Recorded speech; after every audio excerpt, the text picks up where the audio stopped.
Assalamualaikum warahmatullahi wabarakatuh. Saya akan mempresentasikan hasil tugas saya, yaitu tentang sistem lintas fungsional bisnis atau e-business. Sebelumnya, perkenalkan saya Amadia Septiani dengan NIM belakang 0097. Oke, kita masuk ke materi. Yang pertama ada pendahuluan. E-business adalah kegiatan usaha yang memanfaatkan teknologi informasi dan jaringan internet untuk menjalankan seluruh aktivitas bisnis, mulai dari pemasaran hingga penyediaan barang dan jasa secara online. Perkembangan teknologi informasi yang pesat mendorong globalisasi ekonomi dan mengubah model bisnis tradisional menjadi bisnis digital yang lebih inovatif dan efisien. Penerapan e-business memungkinkan perusahaan dan organisasi termasuk pemerintah meningkatkan produktivitas, menurunkan biaya, serta memperbaiki proses bisnis melalui pemanfaatan internet, intranet, dan ekstranet. Nah, layanan e-business itu meliputi direktori bisnis elektronik, pembayaran digital, katalog online, dan pengadaan produk dan layanan secara elektronik. Kemudian ada jenis-jenis e-business. Nah, dalam implementasi e-business itu terbagi ke dalam beberapa jenis. Nah, hal itu tergantung dari pihak-pihak yang melakukan transaksi agar tujuannya itu tercapai atau dicapai. Nah, jenis-jenis e-business itu terdiri dari yang pertama ada B2C atau business to consumer. Nah, tipe bisnis ini biasanya itu dapat mengakomodir produk baik barang maupun jasa. Nah, dalam pelayanannya itu cara langsung kepada konsumen dengan menampilkan produk atau jasa yang ditawarkan. Nah, sehingga konsumen itu juga dapat melakukan transaksi secara langsung dengan melihat harga yang sudah dicantumkan. Nah, salah satu contohnya itu adalah dalam laman atau website yang menjual produk hasil produksinya itu sendiri dengan menampilkan foto, produk, dan harga secara langsung di situs resminya tersebut. Nah, kemudian konsumen itu dapat membeli langsung di website tersebut seperti website baju atau sepatu dengan brand lokal. Kemudian yang kedua ada C2B atau konsumen to business. Nah, dalam kegiatan C2B ini kebalikannya dengan B2C. Nah, jenis kegiatannya itu berkebalikan total dengan jenis e-business sebelumnya. Nah, jenis bisnis ini tuh merupakan individu yang menjual produknya kepada suatu perusahaan. Nah, individu tersebut yang mencari penjual, lalu berinteraksi dengan perusahaan tersebut yang akan membeli produknya dan melakukan transaksi kepada perusahaan tersebut. Nah, contohnya dari C2B ini adalah Google Play atau App Store. Nah, yang membutuhkan banyak aplikasi untuk mereka jual lagi kepada para pengguna smartphone. Kemudian yang ketiga ada B2B atau business to business. Nah, jenis bisnis ini tuh adalah transaksi yang dilakukan sama dengan pemilik bisnis, yang istilahnya itu transaksi dilakukan antar perusahaan dan seluruh kegiatan transaksinya itu dilakukan secara online dengan menggunakan email, hingga pembayarannya pun juga secara online dengan menggunakan platform khusus elektronik dan interchange atau EDI. Nah, contohnya itu dalam perusahaan A. Nah, dia tuh ingin membeli barang sebagai bahan baku yang mereka gunakan. Nah, kemudian perusahaan B itu sebagai penyedia barang tersebut. Nah, kemudian itu harus mendaftarkan perusahaannya terlebih dahulu sebagai mitra dan laman atau web resmi penyedia dengan menggunakan EDI. Kemudian ada C2C, konsumen to konsumen. Nah, konsumen to konsumen itu banyak menjamur di tanah air saat ini.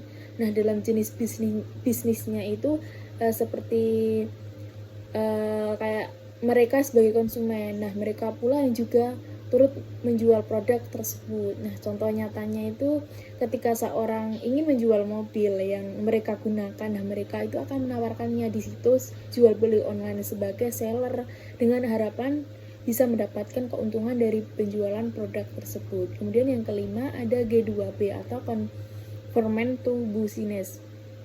Nah, sederhananya itu dari business ini tuh adalah ketika jual beli antara pemerintah yang bekerja sama dengan perusahaan swasta yang dilakukan secara online. Nah, contohnya itu pendaftaran perusahaan, pajak perusahaan, dan lainnya. Nah, hal ini itu juga dapat meliputi kegiatan penggadaan barang dan penjualan resmi atau lelang. Nah, sebelumnya pemilik barang harus mendaftarkan produknya melalui e-katalog. Kemudian yang keenam ada B2G atau Business to Government. Nah, B2G ini merupakan kegiatan pemasaran produk atau jasa bagi instansi pemerintah melalui iklan, website, dan komunikasi pemasaran lainnya. Nah, B2G ini dapat didefinisikan sebagai pemasaran sektor publik. Nah, para pemilik bisnis lah yang membantu pemerintah dalam menyebarluaskan campaign atau kegiatan yang dilakukan atau dilaksanakan oleh pihak government. Kemudian yang ketujuh ada G2G atau Government to Government. Nah, kegiatan interaksi ini tuh antar pemerintah tidak hanya terbatas mengenai birokrasi pekerjaan, namun juga untuk memperlancar kegiatan lainnya antar entitas negara seperti hubungan dengan masyarakatnya, industri, perusahaan, dan banyak hal lainnya. G2G ini berperan dalam kegiatan yang berhubungan dengan pelayanan proses perdagangan politik, sosial, dan lain-lain. Nah, contohnya itu e-business dengan tipe G2G. Nah, yakni seperti informasi beasiswa dan cara apply-nya di website tersebut. Terus ada penanggulangan bencana, layanan kesehatan, dan lainnya. Nah, e-business G2G ini telah mengubah cara pandang suatu organisasi perusahaan termasuk pemerintah dalam kegiatan operasionalnya dengan pemanfaatan teknologi terbukti dapat dan mampu menggenjot produktivitas dan efisiensi dengan membantu kelancaran operasional usahanya. Kemudian ada keuntungan e-business. Nah, keuntungan e-business ini tuh meliputi yang pertama ada keterjangkauan global. Nah, e-business ini tuh untuk memungkinkan bisnis untuk mencapai pasar global tanpa batasan geografis. Nah, ini tuh untuk memungkinkan bisnis untuk mencapai lebih banyak pelanggan dan meningkatkan potensi penjualan. Nah, sebagai contoh keterjangkauan global adalah adanya platform e-commerce. Nah, itu seperti Amazon, eBay, dan Alibaba yang memungkinkan konsumen di seluruh dunia untuk membeli produk dari penjual di negara lain. Nah, dengan platform ini tuh konsumen dapat dengan mudah membeli produk dari negara lain tanpa harus melakukan perjalanan ke negara tersebut. Nah, selain itu, biaya pengiriman internasional pun juga semakin terjangkau dan cepat sehingga konsumen itu dapat membeli produk dari luar negeri dengan biaya yang lebih murah daripada sebelumnya. Kemudian yang kedua ada biaya yang lebih rendah. Nah, business ini tuh model bisnis yang memungkinkan perusahaan untuk beroperasi secara online dan melakukan berbagai aktivitas bisnis termasuk pembelian dan penjualan produk, pemasaran, komunikasi, dan pengelolaan data. Nah, salah satu keuntungan utama dari business ini itu adalah kemampuan untuk mengurangi biaya operasional. Terus dalam bisnis tradisionalnya itu biaya operasional pun seperti biaya sewa gedung, gaji karyawan, biaya listrik, dan sebagainya. Nah, itu bisa menjadi beban yang cukup besar. Namun dalam e-business ini pun perusahaan dapat mengurangi biaya operasional secara signifikan karena itu sebagian besar operasi bisnisnya itu dilakukan secara online. Nah, misalnya itu kayak perusahaan dapat mempertimbangkan untuk mengurangi biaya sewa gedung karena kebutuhan fisik yang lebih sedikit. Nah, selain itu juga e-business itu juga memungkinkan perusahaan untuk mengurangi biaya gaji karyawan karena beberapa aktivitas yang dilakukan oleh karyawan itu dapat dilakukan secara otomatis melalui sistem online. Kemudian yang ketiga ada kemudahan akses. Nah, kemudahan akses ini tuh adalah salah satu keuntungan utama dari bisnis e-commerce. Nah, dalam dunia yang terus berkembang dan semakin sibuk atau semakin maju ini, kemudahan akses itu menjadi semakin penting bagi konsumen yang ingin melakukan pembelian atau menggunakan layanan. Nah, e-business ini tuh memungkinkan pelanggan untuk mengakses produk atau layanan kapan saja dan di mana saja. Nah, ini tuh memberikan kenyamanan dan kemudahan bagi pelanggan untuk berbelanja dan atau mengakses layanan yang mereka butuhkan tanpa harus pergi ke toko fisik atau kantor.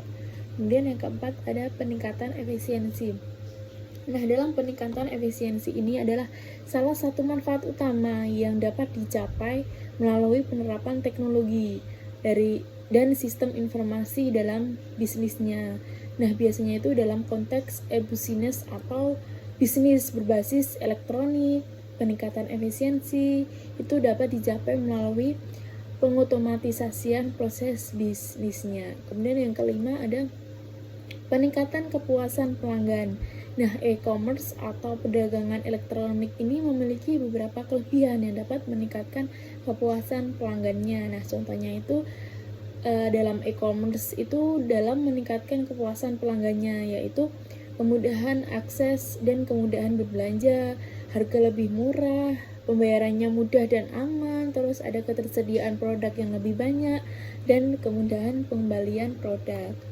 Kemudian yang keenam ada meningkatkan keamanan. Nah, dalam meningkatkan keamanan ini, business atau bisnis elektronik itu dapat meningkatkan keamanan dan privasi dalam transaksi bisnis dengan menggunakan teknologi enkripsi dan autentikasi. Nah, enkripsi itu proses mengubah informasi menjadi bentuk yang tidak dapat dibaca oleh pihak yang tidak berwenang. Nah, sedangkan autentikasi itu adalah proses verifikasi identitas untuk memastikan bahwa orang yang mengakses informasi itu adalah orang yang berwenang. Oke, selanjutnya ada kerugian e-business. Yang pertama ada keamanan data. Nah, dalam adopsi e-business ini tuh membawa banyak manfaat, namun juga membawa resiko keamanan data yang harus diperhatikan. Nah, resiko keamanan data ini tuh meningkatkan dengan adopsi e-business karena bisnis itu mengumpulkan, menyimpan, dan memproses informasi pelanggan itu secara online. Kemudian yang kedua ada ketergantungan pada teknologi. Nah, ketergantungan pada teknologi ini tuh merupakan kondisi di mana sebuah perusahaan atau organisasi itu sangat bergantung pada teknologi dan infrastruktur yang digunakan dalam operasinya. Nah, hal ini tuh juga berlaku pada bisnis e-commerce. Nah, di mana investasi besar dalam teknologi dan infrastruktur itu menjadi keharusan agar bisnis tersebut dapat berjalan dengan lancar. Kemudian yang ketiga ada keterbatasan aksesibilitas. Nah, keterbatasan aksesibilitas pada e-business ini tuh merupakan kondisi di mana sebagian konsumen itu tidak dapat mengakses dan memanfaatkan layanan e-business karena adanya keterbatasan akses internet. Nah, hal ini tuh terjadi pada wilayah-wilayah yang memiliki keterbatasan infrastruktur telekomunikasi, termasuk di daerah terpencil, perkotaan yang padat, dan daerah dengan tingkat kemiskinan yang tinggi. Kemudian yang keempat ada persaingan yang tinggi. Nah, dalam persaingan yang tinggi itu memang menjadi salah satu tantangan utama bagi bisnis online. Nah, hal ini tuh disebabkan oleh kemudahan akses dan biaya yang relatif rendah untuk memulai bisnis online. Nah, sehingga banyak perusahaan yang menawarkan produk atau layanan yang serupa. Nah, selain itu, internet juga memungkinkan konsumen untuk dengan mudah membandingkan produk atau harga dari berbagai perusahaan. Nah, sehingga perusahaan itu harus berusaha keras untuk menarik perhatian konsumen dan mempertahankan pangsa pasar mereka. Kemudian yang kelima ada resiko hukum. Nah, dalam e-business atau bisnis online ini tuh memang dapat membawa resiko hukum yang tinggi karena melibatkan transaksi internasional dan kebijakan privasi yang berbeda di setiap negaranya. Nah, beberapa resiko hukum yang dapat muncul dalam e-business ini tuh yaitu pelanggaran hak kekayaan intelektual, pelanggaran privasi dan keamanan data, serta transaksi internasional, kebijakan perdagangan, dan perpajakan. Selanjutnya ada manfaat e-business. Nah, ada beberapa manfaat yang diperoleh bagi pedagang, konsumen, maupun masyarakat dengan menggunakan transaksi cara online.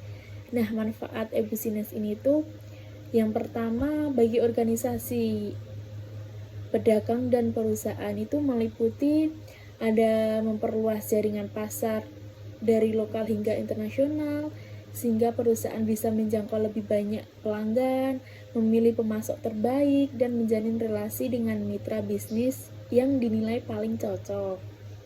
Kemudian dapat menekan biaya atau paperless. Kemudian ada bisnis dapat lebih fokus dan spesifik dengan target pasar yang diharapkan. Nah, kemudian meliputi waktu dan jarak tidak menjadi kendala dalam proses transaksinya. Kemudian ada meningkatkan biaya telekomunikasinya, terus meningkatkan produktivitas karyawan dengan kegiatan bisnis yang lebih mengarah ke teknologi digital. Kemudian yang kedua bagi konsumen. Nah, bagi konsumen itu memberikan kemudahan bagi konsumen untuk melakukan transaksi setiap saat atau 24 jam sehari. Kemudian banyak alternatif pilihan produk yang ditawarkan kepada konsumen. Itu mampu memberikan kepada konsumen untuk beberapa pilihan harga dengan produk yang serupa. Kemudian terdapat memungkinkan pelanggan bisa berpartisipasi dalam elang virtual. Terus juga memfasilitasi kegiatan diskon besar-besaran untuk memberikan kebahagiaan tersendiri bagi konsumen dan memberikan ruang bagi para pelanggan untuk saling berinteraksi dengan menggunakan kolom chat. Yang ketiga, bagi masyarakat luas. Nah, polusi dan kemacetan ini tuh dapat berkurang karena memungkinkan masyarakat dapat belanja dari rumah. Nah, ada beberapa alternatif harga yang ditawarkan sehingga dapat menjangkau seluruh kalangan. Jarak dan lokasi tidak menjadi kendala sehingga masyarakat di desa atau pedalaman kecil pun mampu menikmati produk uniknya yang ditawarkan di internet. Kemudian ada model e-business. Nah, seiring berjalannya kegiatan bisnis di dunia online, maka terdapat pula beberapa model e-business yang saat ini tengah berkembang. Nah, ada 8 model e-business yang berkembang. Yang pertama ada virtual storefront.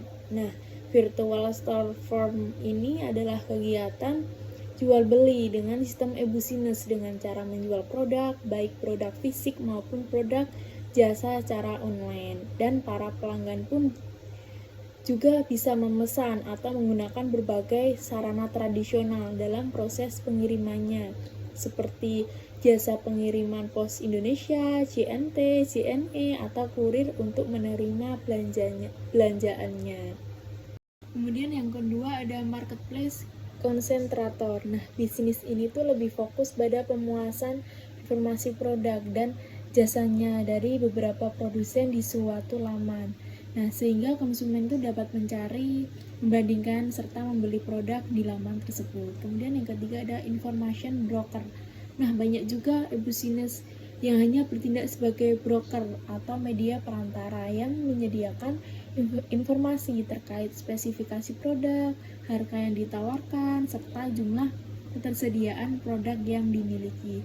Nah, terkadang jenis bisnis ini juga menyediakan fasilitas transaksinya secara langsung di laman yang mereka miliki. Kemudian yang keempat ada transaction broker. Nah, model transaksi ini tuh akan membuat pembeli dapat mengamati berbagai tarif layanan dan syarat pembelian yang diberikan oleh produsen atau menyediakan layanan. Namun kegiatan bisnis utamanya ini adalah untuk memberikan fasilitas transaksinya. Kemudian yang kelima ada electronic clearing house. Nah, electronic clearing house ini tuh merupakan perusahaan yang lebih fokus dalam memberikan pelayanannya, serta kayak seperti tempat lelang produk secara online dengan seluruh harga dan ketersediaan barang di dalamnya itu akan terus berubah tergantung dengan reaksi konsumennya. Kemudian yang keenam ada reverse auction. Nah, reverse auction ini tuh merupakan kegiatan e-business yang nama harga jual sudah ditetapkan oleh pihak pembeli dan para penjual dapat menawarkan produknya itu ke pihak pembeli. Kemudian yang ketujuh ada digital product delivery. Nah, jenis model e-business ini tuh adalah bertransaksi dengan menjual dan mengirim produk jenis perangkat lunak, multimedia, atau produk digital lainnya dengan menggunakan internet seperti kayak contohnya itu beda pembelian senjata di game-game online. Kemudian yang terakhir ada content provider. Nah, content provider ini tuh adalah perusahaan e-business yang akan mendapatkan keuntungan dari hasil penjualan konten buatannya tersebut. Nah, konten ini tuh bisa dibeli oleh masyarakat yang membutuhkan konten tersebut. Kemudian ada contoh e-business. Nah, e-business ini tuh tidak hanya merujuk pada perusahaan baru dan yang terlahir di era booming internet saat ini atau perusahaan startup.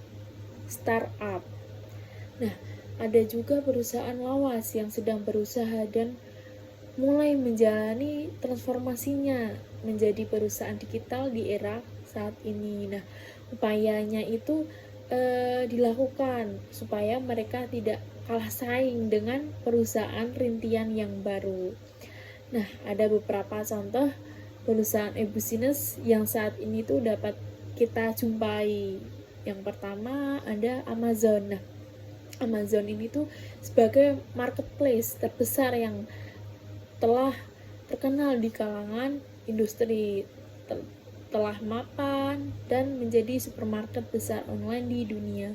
Kemudian yang kedua ada Tokopedia, Bukalapak, Shopee, Blibli, Lazada, dan marketplace online lain yang menjadi tempat bertemunya penjual dan pembeli secara online. Nah, pembeli ini tuh dapat melakukan transaksi secara langsung di laman mereka. Kemudian yang ketiga ada Gojek dan Grab.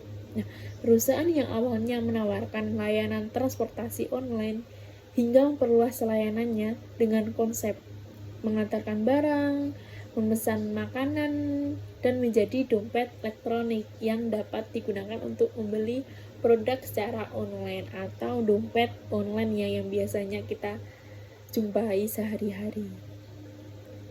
Yang keempat ada Traveloka. Nah, tiket, pagi-pagi, dan penyediaan layanan tiket transportasi serta pemesanan akomodasi yang memudahkan masyarakat itu dapat memesan tiket dan akomodasi tanpa bingung harus keluar rumah. Kemudian yang kelima ada Bibit, Bareksa, Stockbit, dan aplikasi saham lain yang memudahkan investor dan pedagang saham untuk bertransaksi dan berinvestasi via online. Dengan harga sahamnya pun juga selalu diupdate sesuai kondisi saat ini atau real time. Oke, selanjutnya ada pembahasan mengenai implementasi e-business. Yang pertama ada implementasi e-business di Indonesia. Nah, e-business ini tuh telah menjadi tren teknologi informasi yang banyak diadopsi oleh perusahaan besar di Indonesia. Nah, penerapan e-business ini tuh memberikan manfaat utama berupa peningkatan efektivitas dan efisien proses bisnis, perluasan peluang dan jangkauan pasar, serta kemampuan perusahaan dalam mengembangkan produk dan layanan baru. Nah, implementasi e-business ini tuh dapat diterapkan pada berbagai sistem operasional bisnis, sebagaimana itu meliputi sistem pemasaran, sumber daya manusia, pengelolaan keuangan, akuntansi, dan produksi, sehingga dapat membantu perusahaan beroperasi secara lebih terintegrasi dan kompetitif. Kemudian yang kedua ada implementasi e-business dalam sistem pemasarannya. Nah, dalam implementasi e-business yang kedua ini itu memanfaatkan teknologi informasi untuk meningkatkan efektivitas dan efisien kegiatan pemasarannya. Nah, perusahaan itu dapat beralih dari media tradisional ke pemasaran digital berbasis internet yang mencakup pengelolaan data pelanggan dan penjualan dalam database terintegrasi. Nah, informasi ini tuh biasanya dapat digunakan untuk manajer pemasaran untuk pengambilan keputusan terkait penetapan harga, pengembangan produk dan layanan, analisis tren pasar, serta penanganan keluhan pelanggan. Nah, e-business ini tuh juga memungkinkan pemasaran yang interaktif melalui website dan aplikasi online seperti pemesanan daring dan layanan pelanggan. Nah, di Indonesia itu pun juga penerapan e-business itu dalam pemasarannya itu masih didominasi perusahaan besar, sementara UMKM umumnya itu juga memanfaatkannya sebatas untuk promosi dan jasa. Kemudian yang ketiga ada implementasi e-business dalam sumber daya manusia atau SDM. Nah, bertujuan untuk mengelola data kepegawaian secara terintegrasi, akurat, dan efisien melalui pemanfaatan teknologi informasi. Nah, sistem informasi sumber daya manusia ini atau SISDM menggabungkan fungsi manajemen SDM dengan aplikasi berbasis teknologi seperti Enterprise Resource Planning atau ERP yang mendukung rekrutmen, seleksi, evaluasi, pelatihan, penempatan, hingga pengembangan karir karyawan. Nah, berbeda dengan sistem tradisional. Kalau dengan sistem tradisional itu e-business-nya itu memungkinkan pengelolaan data karyawan secara digital dan terpusat sehingga memudahkan pengambilan keputusan manajerial. Nah, di Indonesia pun juga penerapan e-business-nya itu dapat dari sistem SDM yang banyak digunakan oleh perusahaan besar seperti perbankan, BUMN, dan perusahaan migas, termasuk penggunaan portal sumber daya manusia, e-learning, serta sistem evaluasi kinerja untuk meningkatkan kompetensi dan produktivitas karyawan. Dan yang keempat ada implementasi e-business dalam sistem produksi. Nah, implementasi e-business ini tuh dalam sistem produksinya banyak diterapkan pada industri manufaktur besar di Indonesia untuk mengintegrasikan seluruh tahapan produksi, mulai dari pengelolaan bahan baku hingga distribusi produk. Nah, pemanfaatnya teknologi dan aplikasi manajemen ini tuh untuk memungkinkan perusahaan menerapkan prinsip-prinsip just in time sehingga produksi berjalan efisien, tepat waktu, dan berkualitas tinggi. Business ini tuh untuk membantu pengendalian proses produksi secara terukur dan terkoordinasi. Namun penerapannya itu masih terbatas pada perusahaan besar. Sementara UKM belum banyak mengadopsinya karena keterbatasan biaya, teknologi, sumber daya manusia, serta perlunya dukungan pemerintah dalam pengembangan manajemen TI dan kompetensi sumber daya manusia atau SDM. Kemudian yang kelima, implementasi e-business dalam sistem keuangan dan akuntansi. Nah, dalam implementasi ini tuh di Indonesia banyak diterapkan pada sektor perbankan, lembaga keuangan, dan perusahaan besar. Nah, pemanfaatan teknologi itu memungkinkan otomatisasi pengelolaan keuangan dan akuntansi seperti manajemen kas, perencanaan dan peramalan keuangan, penganggaran, serta penyusunan laporan keuangan dan laba rugi yang lebih akurat dan mudah dipahami. Nah, sejak tahun 2010-an ya, digitalisasi perbankan itu berkembang pesat melalui layanan digital dan media sosial yang mendukung komunikasi interaktif dengan nasabah serta mengurangi ketergantungan pada cabang fisik. Nah, perbankan digital ini tuh memberikan kemudahan transaksi melalui mobil dan online banking atau m-banking, membuka peluang perluasan pasar, meningkatkan efisiensi operasionalnya dan kualitas layanan. Nah, oleh karena itu, e-business dalam sistem keuangan dan akuntansi itu menjadi kebutuhan strategis bagi perbankan untuk bertahan dan bersaing di era digitalnya. Kemudian yang keenam, ada implementasi e-business dalam sistem kerjasama bisnisnya. Enterprise Collaborative System atau ECS. Nah, ini tuh merupakan implementasi e-business yang mendukung kerjasama dan komunikasi antar individu maupun antar perusahaan melalui integrasi teknologi seperti internet, extranet, dan berbagai aplikasi kolaborasi. Nah, ECS ini tuh memungkinkan pertukaran dokumen dan informasi secara cepat dan efisien guna untuk meningkatkan koordinasi, kerja tim, dan produktivitas. Nah, penerapannya itu mencakup penggunaan perangkat komunikasi elektronik atau seperti email, pesan suara, konferensi, video, dan lain sebagainya. Kemudian dapat negosiasi dan diskusi daring melalui alat konferensi serta alat manajemen kolaboratif untuk mengatur tugas, prosedur kerja, dan sumber daya. Dengan ECS, ini tuh kolaborasi bisnis dapat dilakukan secara fleksibel tanpa batasan waktu dan lokasi.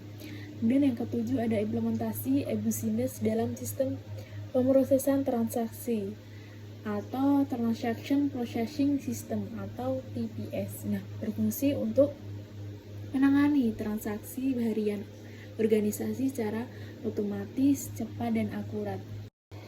TPS ini tuh menggantikan proses manual yang padat karya dengan sistem terkomputerisasi sehingga meningkatkan efisiensi, kualitas layanan pelanggan, dan menurunkan biaya transaksi. Nah, pemrosesan transaksi ini tuh dapat dilakukan secara batch maupun online atau real time. Namun saat ini sebagian besar itu organisasi menggunakan pemrosesan online karena mampu memberikan informasi yang lebih tepat waktu dan respon langsung kepada pengguna. Nah, TPS ini tuh untuk memanfaatkan perangkat keras, perangkat lunak, basis data, serta perangkat input dan output untuk memproses transaksi dan menghasilkan laporan standar yang dibutuhkan manajemen dalam pengambilan keputusan. Kemudian yang terakhir ada implementasi e-business dalam integrasi aplikasi bisnis. Nah, dalam implementasi ini tuh merupakan proses pertukaran informasi dan proses bisnis antar aplikasi dan sumber data yang saling terhubung tanpa harus mengubah struktur aplikasi yang sudah ada. Nah, tujuan utamanya itu adalah memenuhi kebutuhan berbagi data dan mendukung proses bisnis organisasi secara terpadu. Nah, implementasi integrasi aplikasi ini tuh membutuhkan pemahaman yang mendalam terhadap proses bisnis karena setiap organisasi memiliki sistem dan permasalahan yang berbeda. Nah, integrasi ini tuh dilakukan melalui metode, teknologi, dan teknik yang memungkinkan transfer data antar sistem basis data atau data warehouse. Nah, seperti proses ekstraksi, pengolahan, dan pembaruan data. Nah, dengan integrasi ini tuh berbagai aplikasi dapat saling berbagi data dan logika bisnis secara efektif untuk mendukung kinerja organisasinya. Yang terakhir ada kesimpulan. Nah, kesimpulannya dari materi yang saya tadi sudah dijelaskan itu adalah e-business itu sebuah aktivitas bisnis yang memanfaatkan teknologi informasi dan internet untuk menjalankan seluruh proses bisnis secara elektronik baik dengan pihak internal maupun eksternal. Nah, perkembangan e-business ini tuh mengubah model bisnis tradisional menjadi digital yang lebih efisien, fleksibel, dan kompetitif.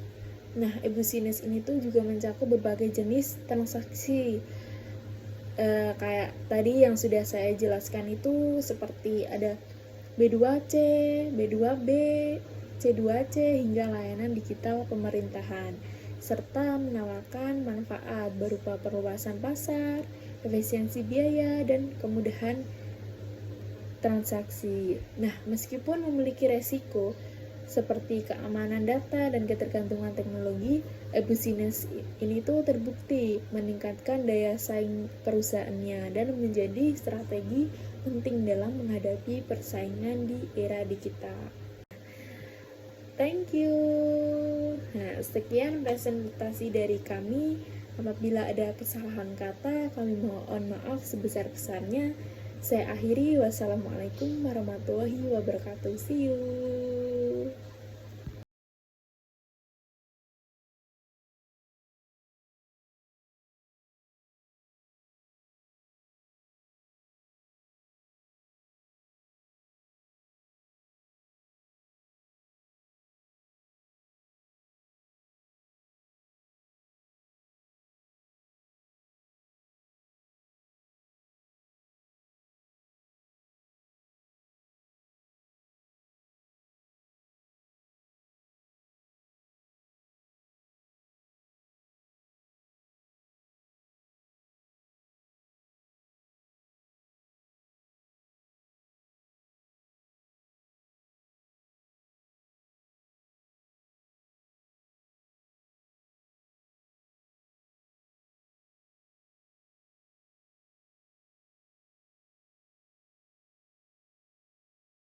Nah, thank you. Nah, sekian presentasi dari kami. Apabila ada kesalahan kata, kami mohon maaf sebesar-besarnya. Saya akhiri. Wassalamualaikum warahmatullahi wabarakatuh. See you.